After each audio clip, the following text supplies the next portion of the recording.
Now we're going to talk about some of the other strokes which I saw, which I'd rather not see.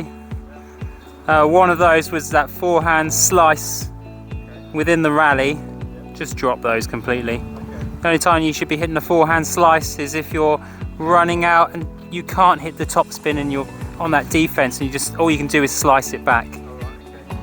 There's an opportunity there to slice. Another time to slice is if you're intentionally, tactically trying to keep it low to the player's ad side, so low to the backhand. I might use this forehand slice here to slice it down the line and get it to bend, stay low and down to the backhand side. Third option is on short balls. If you've got a semi-western grip, you can't necessarily get underneath it on those shorter balls. Sometimes if you're late on it, you're going to have to dig it out, as we say. Finally, you've got forehand drop shots, which we're going to try and limit how often we use those. The backhand drop shot's going to be a more consistent shot for most people, just because the racket can come through past the body, whereas the forehand drop shot, it jams up here. It's not as natural. Now we'll talk about the backhand slice, because you use the backhand slice more than you do your two-handed topspin. The problem with your slice is it floats and it goes long and it goes wide quite often. I mean, that's a technical thing. We could improve that, but it's always going to be a less consistent option than putting the topspin on it, and that's just the trajectory of the ball is going high over the net, brings it down. It's a more consistent shot. So use the backhand slice less often, and because it puts you on the defense at the level you're playing, you need to maintain that topspin all the time and use the slice on defense. Even defense, you want to try and come over it as much as you can. Okay, there's one big twist here as well. Because you have cross-ocular dominance on your slice,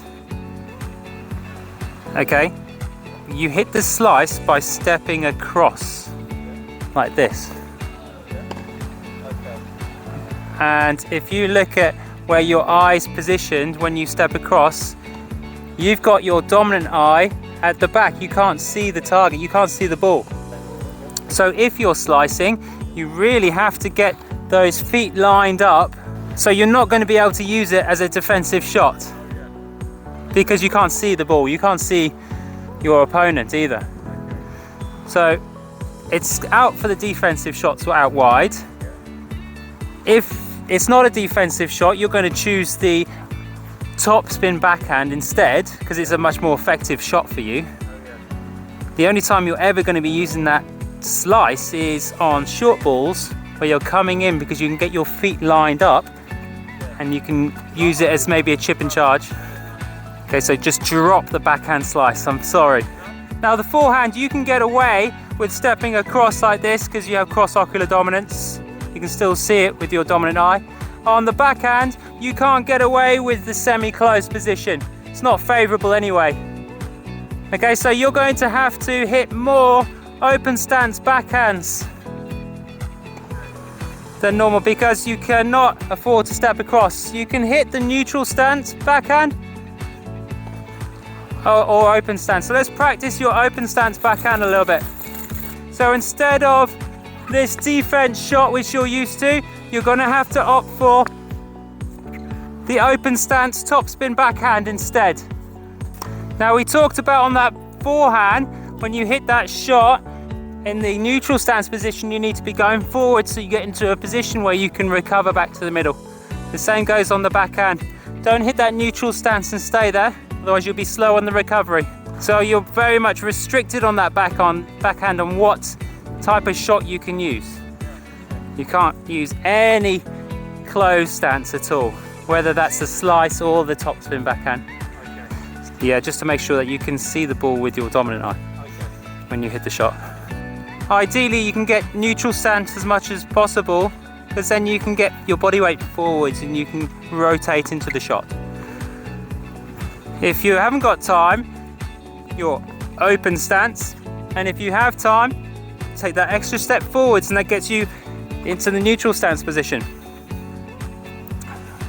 No forehand slices, and really no backhand slices either. See those ones? The last two backhands, you were slightly across with that foot, and this is why you're framing the shot. You just can't see it, and your body weight's going across the ball at contact, so it moves. Get your body lined up, get your racket going through contact.